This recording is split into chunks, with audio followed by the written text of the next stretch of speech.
Auxiliary equation. क्या थी उसकी? Auxiliary equation. तो दो नाम है उसके, या कैरेक्टरिस्टिक इक्वेशन कह लें या ऑक्सिलरी इक्वेशन कह लें। ठीक है जी। ऑक्सिलरी इक्वेशन निकालते थे और ऑक्सिलरी इक्वेशन में से हम डी की, उसने एम की रूट्स निकाली हुई आई थिंक सो। जो वीडियो अभी मैंने थोड़ी देर पहले चला के देखी तो उधर एम लिख दिया हुआ है, डी की जगह क्या लिख दिया हुआ है? एम रिप्लेस करके तो एम की वैल्यूज निकाली हुई है। अब एम की वैल्यूज जो हैं वो निकालने के बाद वही केसेस बने हैं कि रियल है, नॉन रिपीटेड है, रियल है, रिपीटेड है, कॉम्प्लेक्स है, रिपीटेड है, कॉम्प्लेक्स है, नॉन रिपीटेड है। और उसके बाद उसने क्वेश्चंस किए हैं। ठीक है जी, ये रूट्स हैं। उसके बाद वो एक्सरसाइज की हुई है उसने। ठीक है जी। और बस इसमें चेंज मैंने दो तरह से बता दिए, कैरेक्टरिस्टिक इक्वेशन की जगह ऑक्सिलरी, और ऑक्सिलरी इक्वेशन है और ऑक्सिलरी इक्वेशन में उसने डी को रिप्लेसमेंट दी हुई है विद स्मॉल एम। ठीक है जी, स्मॉल एम, और एम के ऊपर उसने कर दिए कि एम की रूट्स अगर ऐसी होंगी, ऐसी होंगी, ऐसी होंगी, तो फिर हम लोग करेंगे उसको। ठीक है जी, ये काम उसने किया हुआ। अगर आप लोग देखेंगे, वीडियो सुनेंगे जिन्होंने किया हुआ है। अच्छा, आज हम लोगों ने करना है नॉन होमोजीनियस। ठीक है जी, कौन सी इक्वेशन आएगी? लीनियर इक्वेशन ही आएगी। ठीक है जी, नॉन होमोजीनियस। अभी जो हमारे पास पहला सोल्यूशन निकला उसके सोल्यूशन को कॉम्प्लीमेंट्री फंक्शन कहते हैं। क्या कहते हैं उसके सोल्यूशन को? Complementary function. ठीक है जी, complementary solution. Yes, complementary function, complementary solution. मैं स्टार्ट करती हूँ तो आप लोगों को पता लगेगा कि आज हम लोगों ने क्या करना है। अच्छा, जो homogeneous linear differential, non homogeneous linear differential equation होती है, उसके दो वेज होते हैं। ठीक है जी, दो तरह के होते हैं। एक पर्टिकुलर इंटेग्रल निकाल के आप लोग कर सकते हैं, और एक तरीका होता है अनडिटरमिन्ड कोएफिशिएंट्स का। तो आज हम जो सीखेंगे वो अनडिटरमिन्ड कोएफिशिएंट्स का वे सीख लेते हैं। ठीक है, नहीं, हम कौन सा सीख लेते हैं वे? पर्टिकुलर इंटेग्रल वाला वे सीखते हैं। कौन सा सीखते हैं? Particular integral. ठीक है जी, वैसे ही सिंप्लीफाई करके हम लोगों ने निकालना है। दूसरा तरीका जो है वो अनडिटरमिन्ड कोएफिशिएंट्स का है। यहाँ I don't have any idea. मेरा ख्याल है कि वीडियो जो भी हम लोग देखेंगे ना उसके अंदर आई थिंक सो उसने दिया नहीं है अनडिटरमिन्ड कोएफिशिएंट्स और पर्टिकुलर इंटेग्रल अनडिटरमिन्ड कोएफिशिएंट्स।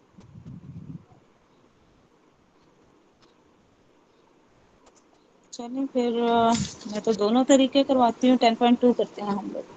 ठीक है जी, तो कौन सी इक्वेशन देखेंगे हम लोग? नॉन होमोजीनियस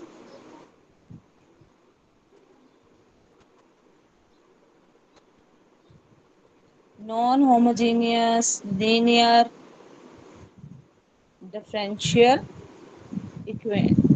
चेंज क्या आना है? अगर आप होमोजीनियस लिखें तो होमोजीनियस में यहाँ पे क्या लिखते हैं? ए एन ऑफ एक्स, ठीक है, D N Y D X N, ठीक है जी, plus A N minus one X D N minus Y D X N minus one, plus so on चलते हुए आपको क्या मिलता है बेटा? ए नॉट वाई मिलता है। इधर आपके पास नॉन होमोजीनियस में यहाँ पे राइट साइड पे क्या आता था?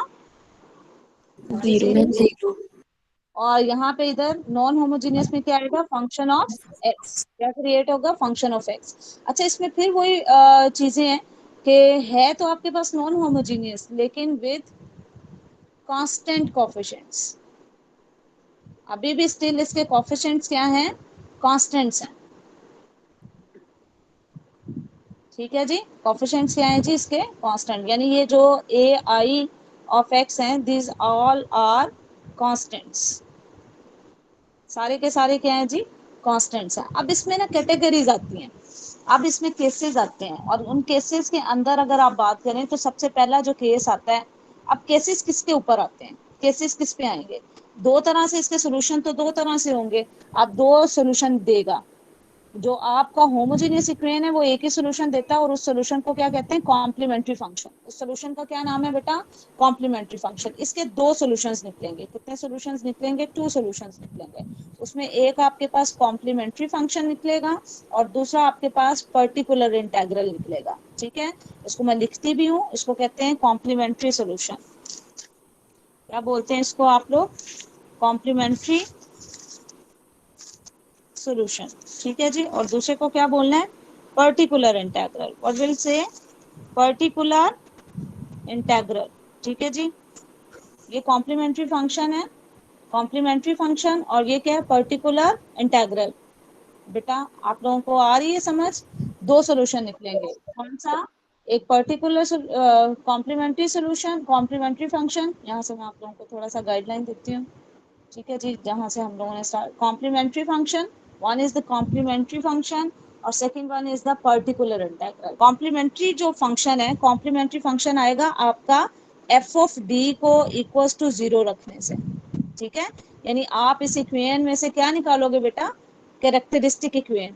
तो कैरेक्टरिस्टिक सॉल्यूशन, कैरेक्टरिस्टिक इक्वेशन के सॉल्यूशन को हम लोग क्या कहेंगे, कॉम्प्लीमेंट्री फंक्शन। ये वैसे ही होगा, अगर आप लोगों ने 10.1 कर लिए तो ये एग्जैक्टली उसी तरह से होगा जो आपने 10.1 के अंदर क्वेश्चन दिए हैं।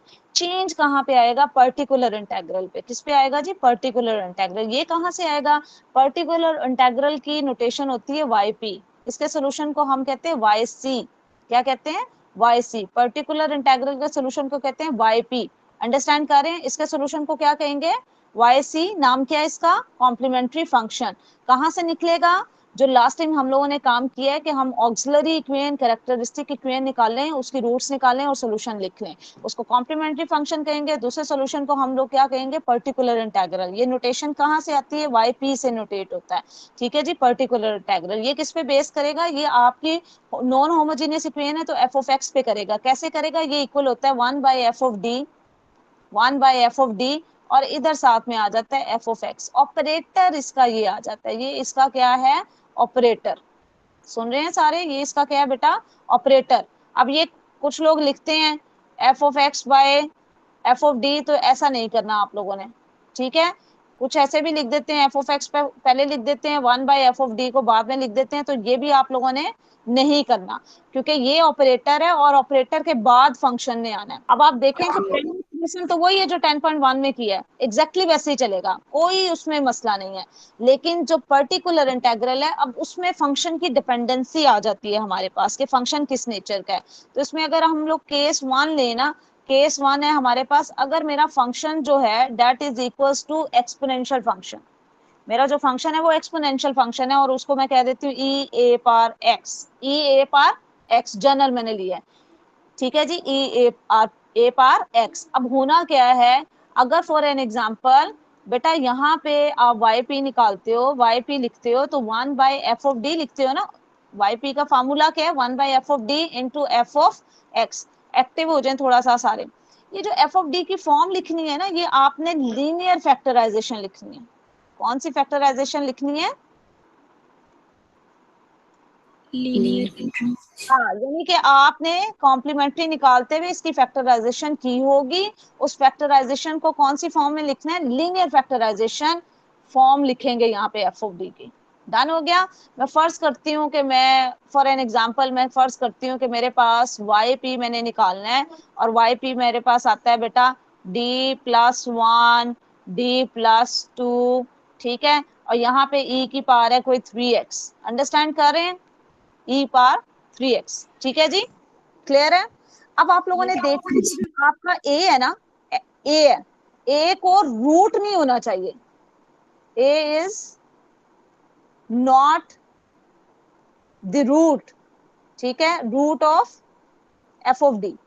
पहला केस आता है कि ये जो ए आ रहा है, यानी एक्स का जो कॉफिशिएंट है एक्सपोनेंशियल फंक्शन में, वो उसका रूट ना हो। अगर वो रूट नहीं है, जैसे आप देखें 3 उसका रूट नहीं आ रहा है एफ ऑफ डी का रूट 3, नो मैम। नहीं आ रहा। तो जो रूट नहीं आ रहा वहां पे आराम से आपने क्या करना है, ये एक्सपोनेंशियल फंक्शन जो है, ठीक है जी, क्या करेंगे, एक्सपोनेंशियल फंक्शन के ऊपर ऑपरेट हो जाएगा आपका, ठीक है जी, एक्सपोनेंशियल फंक्शन के ऊपर ऑपरेट कर देंगे और यहाँ पे वैल्यूज उसकी आ जाएंगे। यहाँ पे आएगा 3 प्लस 1 और साथ में आएगा 3 प्लस 2, यानी डी को आपने किसके इक्वल रख देना है, 3 के इक्वल रख देना है, और exponential remains as it is, ठीक है, राइट बच्चों। Yes ma'am. Yes ma'am. Yes ma'am. अभी मैं इसका एक क्वेश्चन भी करवाती हूँ। अच्छा ये कब है, अगर हमारे पास डी की एफ ऑफ डी की रूट नहीं है, उसका एक्सपोनेंशियल फंक्शन जो है वो एफ ऑफ डी का क्या नहीं है बेटा, रूट नहीं है, व्हेन वी विल राइट, यानी कि अब मैं यहाँ पे लिख रही हूँ उसको, ये तो मैंने एग्जांपल दी है ना, मैंने क्या कहा है, इफ ए इज, यहां से स्टेरिक लगा लें, इसने स्टार्ट होना है, if A is not the root of F of D, तो देन आपका पर्टिकुलर इंटेग्रल में ऑपरेटर कैसे होगा, वाई पी इक्वल आ जाएगा किसके, एक्सपोनेंशियल तो वैसे ही रहेगा, डिनोमिनेटर में आपके पास डी की जगह क्या रिप्लेस हो जाएगा, ए। अंडरस्टैंड कर रहे हैं, D will be replaced by A. Understand किया इस चीज को। Yes ma'am. एक और, अगर ए उसका रूट नहीं है, अब जरूरी नहीं है रूट ना हो, कभी कभी रूट भी आ जाता है। अब केस 2 है, और वो क्या है कि if a is the root of f of d, समझ आ रही है, यानी d की वैल्यू क्या आएगी, a के इक्वल आएगी, तो फिर आपके पास क्या होगा, वाई पी की सिचुएशन क्या होगी, जरा गौर से देखिएगा, मैं एग्जांपल ही इसमें भी लेके आप लोगों को समझाऊंगी। एग्जांपल लेते हैं, आप लिखते हैं जी d-1, ठीक है, और यहाँ पे d+2 लिख देते हैं, और इधर एक्सपोनेंशियल फंक्शन लेते हैं, ठीक है जी, 1x a की जगह क्या आ रहा है बेटा, 1, 1 मैम। ए की वैल्यू क्या है जी, जैनब 1 है, ठीक है। अब आप देखें, अगर मैं इसको यहाँ पे डी को रिप्लेस कर दूं ना 1 से, तो मेरे पास क्या मसला हो जाएगा, 1/0 बन जाएगा, यस मैम। Undefined, undefined. अब आप लोग थोड़े से एक्टिव हो जाएं, ठीक है। अच्छा, ये भी हो सकता है कि रूट एक बार आ रही हो, रूट रिपीट हो रही हो, फर्ज किया कि ये रूट रिपीट हो रही है 3 टाइम, रूट रिपीट हो रही है कितने टाइम, 3 टाइम, ठीक है जी। तो क्या करना है, तो देन आपका पर्टिकुलर सोल्यूशन, हम डायरेक्ट ही लिखते हैं इसको, कैसे लिखते हैं पर्टिकुलर सोल्यूशन, अच्छा बेटा, जिस टर्म में ये नहीं आ रहा ना रूट, उसमें तो आप डी को रिप्लेस करेंगे 1 के साथ ही, ए से ही रिप्लेस आएगी, किससे रिप्लेसमेंट आएगी, ए से। लेकिन जिसमें रूट है ना, अब एक्टिव हो जाए प्लीज थोड़ा सा, जिसमें रूट है, ठीक है, तैयार है, यस मैम। Yes ma'am. उसमें बेटा कितनी पार है, उस फैक्टर की पार कितनी है, 3। आपने x की उतनी पार ले लेनी है, 3 पार ले लेनी है, और उतना ही उसका क्या ले लेना है, फैक्टोरियल। ये रिमूव कैसे होगी टर्म, x की पार 3 डिवाइडेड बाय 3 फैक्टोरियल, x की पार 3 divided by 3 factorial. Do you understand this situation, और साथ में एक्सपोनेंशियल फंक्शन वैसे ही आ जाएगा। बेटा अंडरस्टैंड किया, नो मैम। अंडरस्टैंड नो किया। मैम। दूसरी एग्जांपल लेते हैं बेटा, इसने कैसे रिमूव होना है, ये रिमूव होंगी, यानी ऑपरेटर काम कर जाएगा, किस तरह से मैं बताती हूँ। अगर मैं एग्जांपल लेती हूँ, दोबारा अबू बकर एक्टिव हो जाए थोड़ा सा, अगर मैं लेती हूँ बेटा d-3, साथ में आ जाता है d+1, और इसकी रूट है जी 3x। अंडरस्टैंड कर रहे हो, एक्सपोनेंशियल की एक्सपोनेंट क्या है, सारे जरा रहे एक्टिव, क्या है, ए क्या है, ए की वैल्यू क्या है एक्सपोनेंट में, 3। 3। अगर मैं 3 डिनोमिनेटर में डी की जगह रिप्लेसमेंट देती हूँ, तो क्या होगा, 3-3, यस। डिनोमिनेटर क्या बन जाएगा, 0 बन जीरो। जाएगा।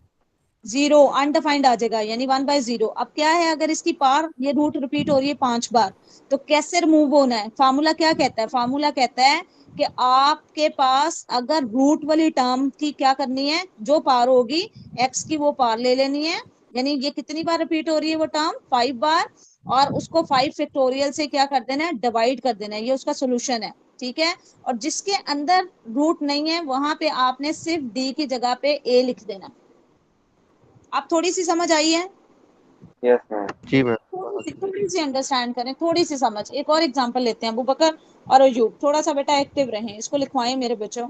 वाई पी लेते हैं, यहाँ पे हम ले लेते हैं t+2, और d-1, इसकी पावर 2 ले लेते हैं, e की पावर -2x है।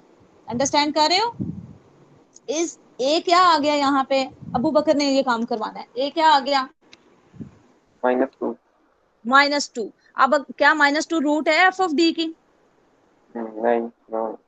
है, और से देखो, अगर इस वन। टर्म में -2 रख दूं, तो -2 + 2 क्या देगा, 0 बन जाएगा ये। रूट है ना इसकी, तो जी दिस मैम, वन रूट है।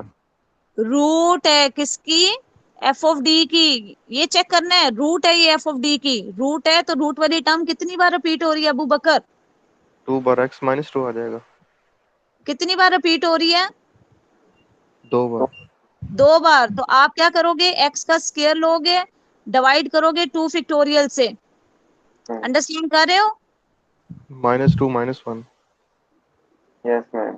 ये इस टर्म को तो पहले खत्म करो ना अयूब, जो जी मैम। मसला कर रही है। जो 0 दे रही है उसकी जगह पे क्या रिप्लेसमेंट आएगा अबू बकर?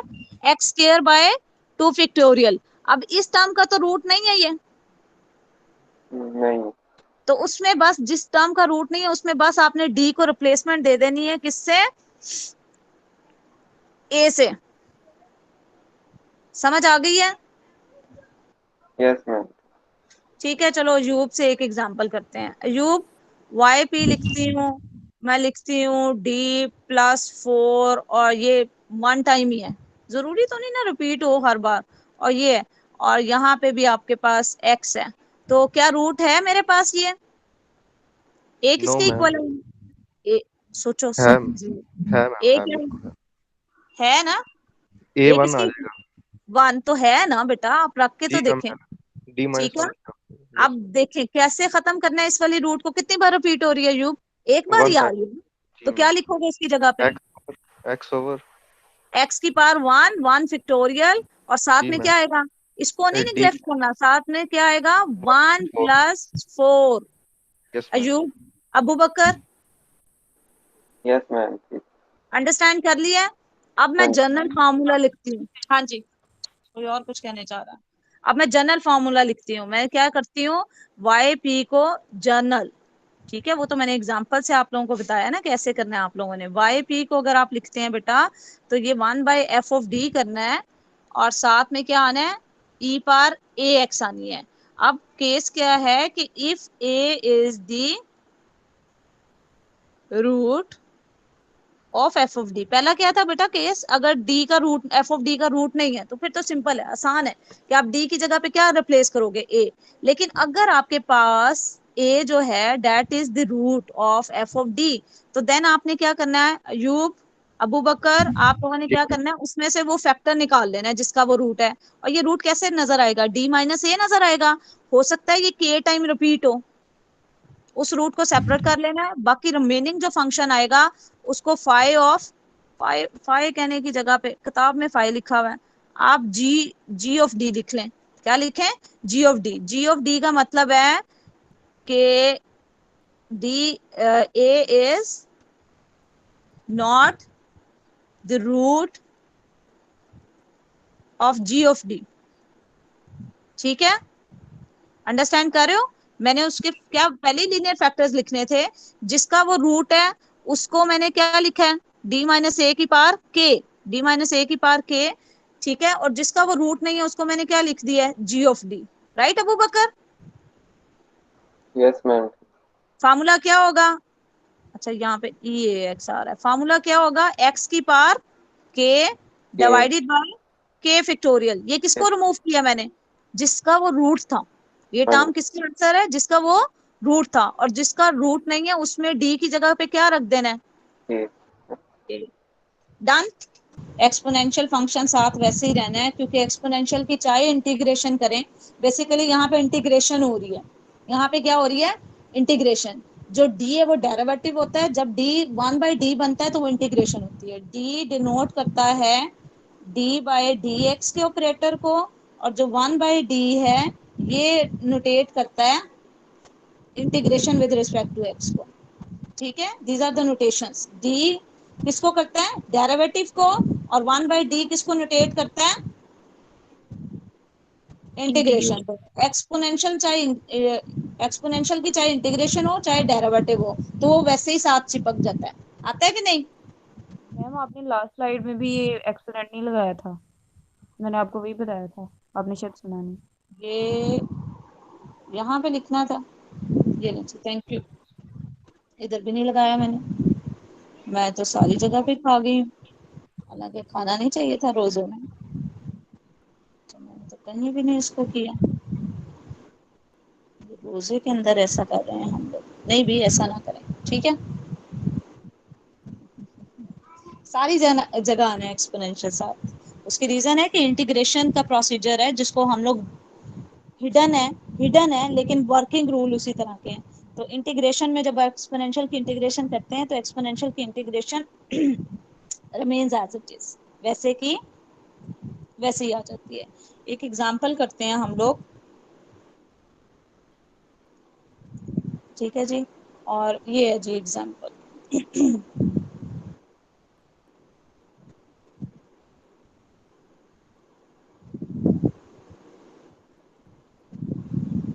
This one is the example. सारे एक्टिव हैं साथ में,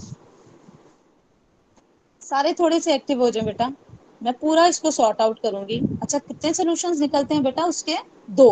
one is the complementary solution जिसको हम वाई सी नोटेट करते हैं, और second one is the particular solution. ठीक है जी। जो एंड पे सॉल्यूशन होता है ना, जो लास्टली सॉल्यूशन होता है वो आपका इक्वल होता है वाई, जो कि इक्वल होता है Y C plus Y B. Understand करें, दोनों सॉल्यूशंस को कॉम्प्लीमेंट्री और पर्टिकुलर दोनों को ऐड करेंगे तो आपको क्या मिलेगा? जनरल सॉल्यूशन मिलेगा। कौन सा सॉल्यूशन मिलेगा मेरे बच्चों? जनरल। तो दोनों को ऐड करना है, तो इसका मीनिंग है मुझे दोनों निकालने हैं। तो दोनों निकालने में सबसे पहले मैं क्या लिखूंगी? ऑक्सिलरी इक्वेशन या कैरेक्टरिस्टिक इक्वेशन? जुनेरा,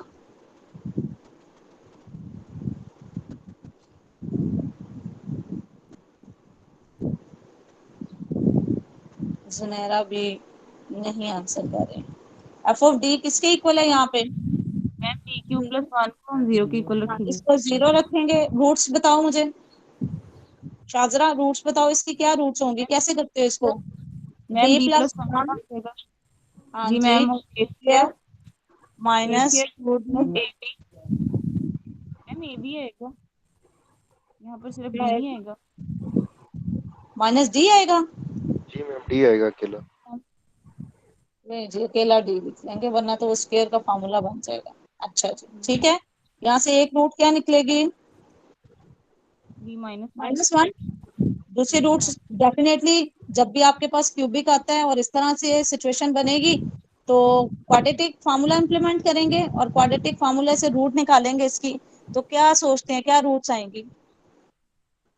याद है formula? Yes ma'am. Quadratic formula minus B plus plus minus minus square B root square B minus four A C 4ac divided by two A. 2a। Values put करें यहाँ से, हाँ जी, क्या बनेगा? 1 plus minus ma'am 1 minus one. Minus minus 4 divided ma'am by, जी बेटा नहीं मैम, ठीक है, वो ठीक माइनस है। One minus minus plus. जी मैम। उसके बाद ये बनेगा 1 प्लस माइनस स्क्वायर रूट 3, ठीक है, विद यूटा डिवाइडेड बाय 2। कोई मसला इसमें? No ma'am. एक रूट हमारी रियल निकली है, और चूंकि पारी 3 थी और डिफरेंशियल ऑर्डर का, डिफरेंशियल इक्वेशन का ऑर्डर क्या था बेटा? 3 था। तो 3 ऑर्डर में कितनी रूट्स चाहिए थी मुझे? कितनी रूट्स आनी थी? जो ऑर्डर होता है कितनी रूट्स? 3 ही आनी थी, 3 रूट्स आ गई हैं। ये आपके पास कॉम्प्लेक्स विद इट्स कॉन्जुगेट है और वो आपकी रियल है। तो आपको याद है कैसे लिखेंगे शाजरा सोल्यूशन? उस सोल्यूशन को सो कॉम्प्लीमेंट्री फंक्शन क्या कहेंगे? कॉम्प्लीमेंट्री फंक्शन इज, रोटेट कैसे करेंगे? वाई सी से लिखेंगे क्या बेटा? पहली रूट क्या आई है? दोबारा लिख देती हूँ, डी क्या आया? -1, और दूसरी रूट है 1 plus minus square root 3 iota by 2। ठीक है बेटा। तो ये रियल के लिए कैसे लिखते हो आप लोग? C1 e power minus x. सारे राजी हैं इससे? Yes ma'am. Yes, ma'am. अच्छा दूसरा बेटा कॉम्प्लेक्स है, तो कॉम्प्लेक्स में क्या करते हो? C2 C2 C2 Cos cause में क्या under होता root 3 by 2.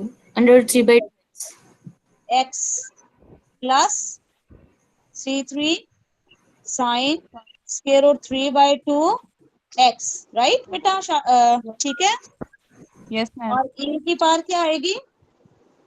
1 by 2 1 x. by 2x. यस, e की पावर क्या आएगी? x बाय 2 लिख दूं? Yes, ma'am. Yes, ma'am.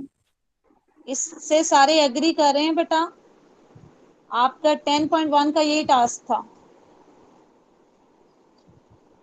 Yes करें या Yes, नो ma'am. करें, ठीक है।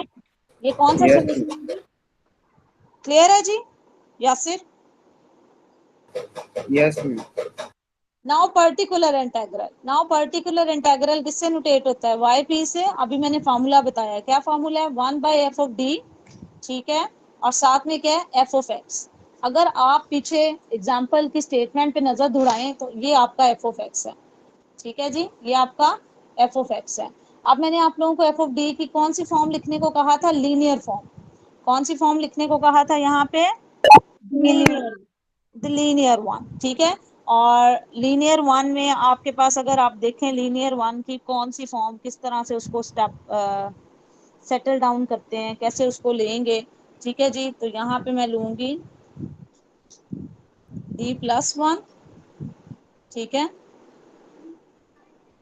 राइट। फिर आएगा d+1 + डिवाइडेड बाय 2 आयोटा, ये आएगा। इसको लिख सकते हो आप लोग माइनस Yes. कर, दरमियान में क्या आएगा? माइनस का साइन, माइनस आएगा ना बेटा, ठीक है जी। दूसरी रूट क्या लिखोगे? d, उधर भी माइनस आएगा, d-1 - 3/2, ठीक है, ये एक है। कोई मसला इसमें? मैंने लीनियर फॉर्म लिखी है उसकी।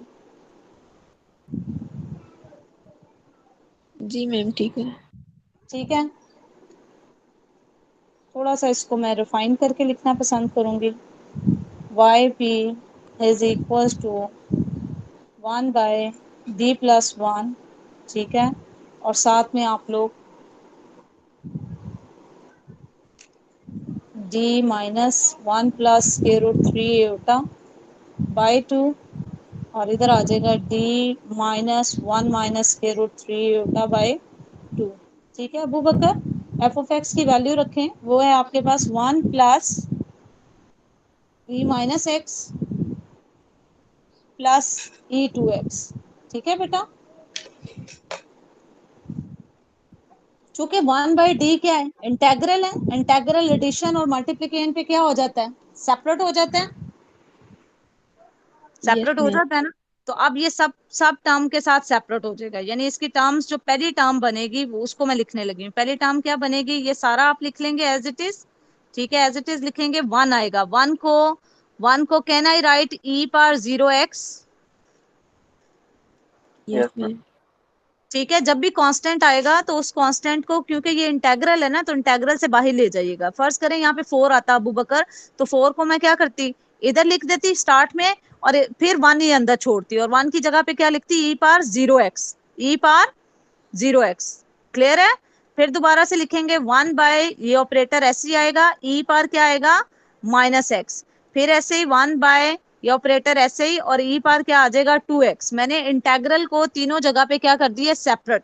सेपरेट करने के साथ साथ जैनब शाजरा मैंने क्या किया? 1 की जगह पे क्या लिख दिया? e⁻0x। मैंने कहा 1 की जगह पे कोई भी कांस्टेंट होगा तो उसकी जगह पे उस कांस्टेंट को ऑपरेटर से बाहर ले जाएंगे और उसकी जगह पे क्या लिख देंगे? e⁻0x। क्लियर है ये बात? Yes, ma'am.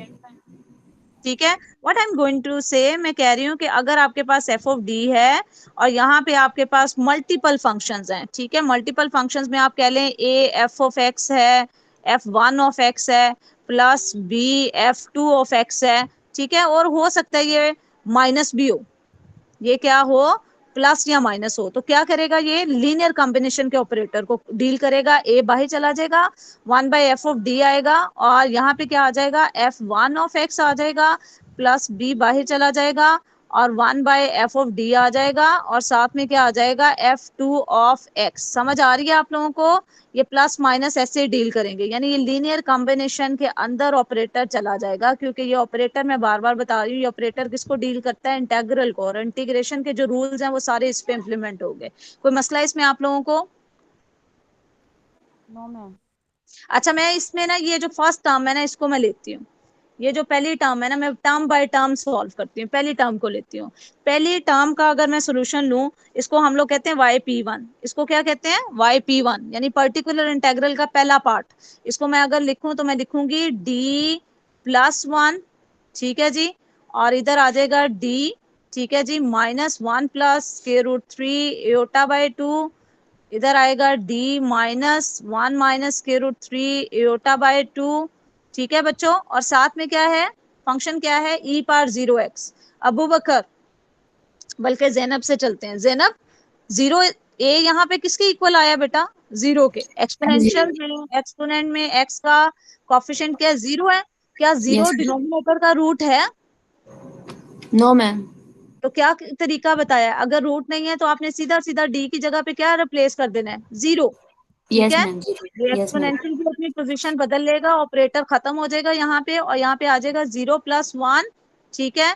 और इसी तरह से यहाँ पे भी 0 - 1 + √3 एओटा बाय 2, ठीक है जी। और इधर आ जाएगा 0 - 1 - √3 iota by 2। Do you understand this situation? ठीक है। सिर्फ मैंने डी की जगह पे क्या रिप्लेस कर दिया? Because this one is not Not the root of. Root of F of D. F of D का रूट नहीं है। तो अब आपने डी को जस्ट क्या करना है? उस ए से यानी 0 से रिप्लेस कर देना है। कोई प्रॉब्लम इसमें आप लोगों को दिख रही हो, आप लोगों को लग रहा हो कि नहीं दिस वुडंट बी हैपेंड? समझ आ गई है ये बात? ठीक है। क्या सोचते हैं क्या आंसर आएगा?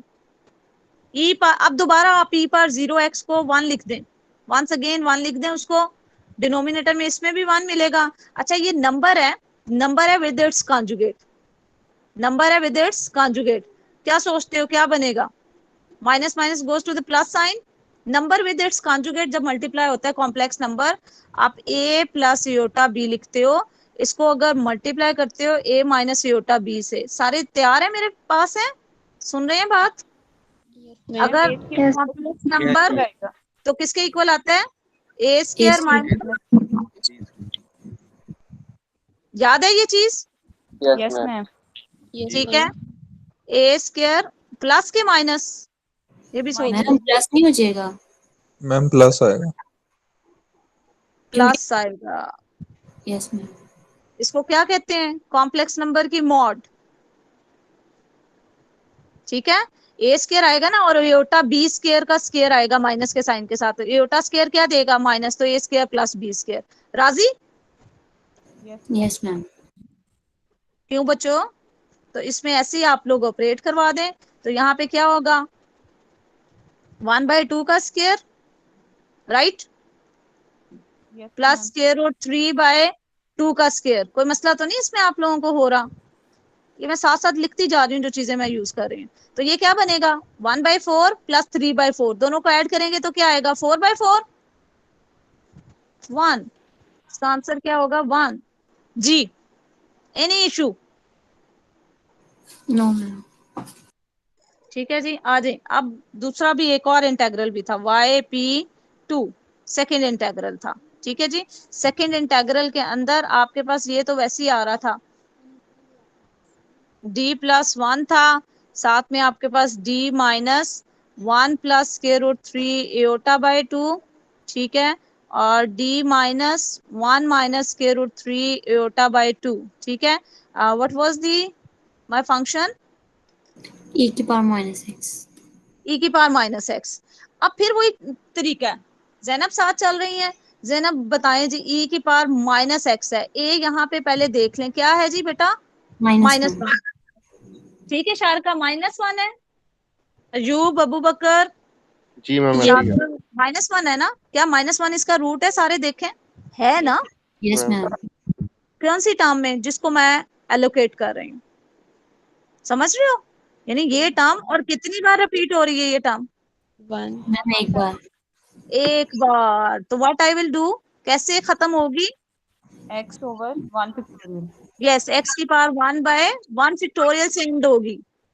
और बाकी जिसकी रूट नहीं है उसकी जगह d की जगह क्या आ जाएगा? -1 आ जाएगा। माइनस। तो ये -1 सॉरी -1 माइनस, ठीक है, वो नंबर डिवाइड इनटू में, फिर यहाँ पे भी आएगा -1 माइनस, ठीक है मेरे बच्चों, ये एयोटा सिर्फ स्क्वायर रूट 3 के साथ है, ये याद रखना, मैं ऐसे इधर लिख देती हूँ। ये वैसे ही एक्सपोनेंशियल आ जाएगा। कोई इशू आप लोगों को इसमें? अंडरस्टैंड किया वो वाला स्टेप जो फार्मूला मैंने करवाया था रूट वाला? जी मैम। ठीक है जी। अब इसको आप सिंप्लीफाई कर लेंगे उम्मीद है।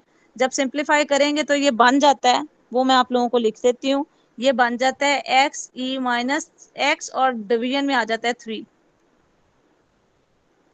ठीक है, ये आप लोग मल्टीप्लाई करेंगे नंबर को, इन दोनों नंबर्स को मल्टीप्लाई करेंगे और आंसर गेट करेंगे। कॉम्प्लेक्स नंबर की मल्टीप्लिकेशन आती है आप लोगों को पता है एयोटा स्क्वायर किसके इक्वल आता है? -1 के। बाकी चीजें टर्म्स कट जाएंगी क्योंकि पॉजिटिव नेगेटिव है, तो ये टर्म बनेगी। ठीक हो गया। थर्ड पर्टिकुलर इंटेग्रल लिखते हैं yp3। ये तो वैसे ही आने आप लोगों के पास d+1, साथ में आ जाएगा d-1 plus square root 3 iota by 2, साथ में आएगा d-1 minus square root 3 iota by 2। और क्या था फंक्शन बेटा? e2x। उसका रूट नहीं है ना? नो मैम, तो फिर मैं क्या करूंगी? वैल्यू जहाँ जहाँ d आता है वहां पे 2 रिप्लेस कर दूंगी, तो ये क्या बनेगा? 2+1 2 minus 1 plus square root 3 iota by 2, इधर आ जाएगा 2 minus 1 minus square root 3 iota by 2। ठीक है बेटा, ठीक है बेटा बच्चों, ठीक हो यस। गया। अब आप इसको सिंप्लीफाई कर लेंगे, उम्मीद यही करती हूँ कि कर लेंगे। इसको छोड़ रही हूँ। 9 आ जाता है। ठीक है जी। तो जो टोटल YP होगा आपके पास, वो आपके पास क्या आएगा? पहले आप YP, ये क्या आएगा? YP1 plus YP2 plus YP3। Ayub Abu Bakr जाग रहे हो? सो तो नहीं गए तुम लोग भी? लंबा हो गया सवाल थोड़ा सा। तो इसका मैम आंसर 1 आया था, दूसरे का आंसर जो आया था वो आया था e-x/3, साथ में x आया था। इसका आंसर e2x/9 आया है। कोई इशू इसमें? This is your particular integral. Your yc was, आपका yc क्या था? वो था c1, I don't remember exactly क्या था, क्या था आपका? -x था और साथ में c2 था। ठीक है जी। cos of square root 3/2x plus c3 sine square root 3/2x, और इधर आपके पास e⁻x/2 था। याद है? ये यस मैम। कॉम्प्लीमेंट्री है, यस मैम CF है, और ये पर्टिकुलर है। अब गौर से मेरी बात सुनिएगा, पर्टिकुलर में कभी भी कॉन्स्टेंट्स ऑफ इंटीग्रेशन नहीं आते। पर्टिकुलर इंटेग्रल हमेशा, क्योंकि नाम देखें ना, पर्टिकुलर सॉल्यूशन आप लोगों ने चैप्टर 9 में किया है। पर्टिकुलर सॉल्यूशन हमेशा फ्री ऑफ कांस्टेंट्स होता है, फ्री ऑफ अननोन कांस्टेंट्स। क्या?